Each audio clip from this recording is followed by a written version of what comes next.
Après avoir réussi à mobiliser 660 milliards de francs CFA récemment sur le marché international de la dette, le gouvernement du Sénégal entreprend une opération visant à apurer une partie de la dette intérieure. Le paiement de 100 milliards de francs CFA ordonné par le chef de l'État Macky Sall pour régler la dette dans le secteur privé est effectif au Trésor national. Cette dette intérieure qui était impayée avait un peu gêné la trésorerie des entreprises.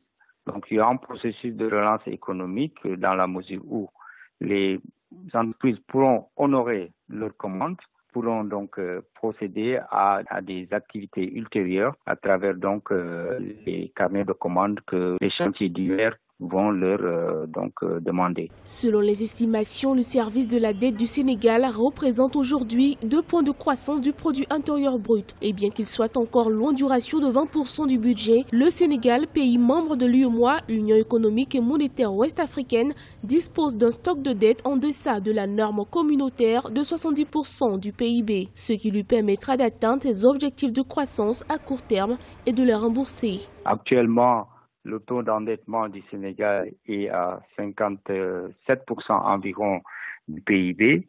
Et donc, ce n'est pas le pays le plus endetté de l'Afrique subsaharienne. Donc, c'est un taux qui est compatible avec ses finances publiques. À noter qu'un premier montant de 200 milliards de francs CFA avait été annoncé pour le règlement de la dette intérieure du Sénégal.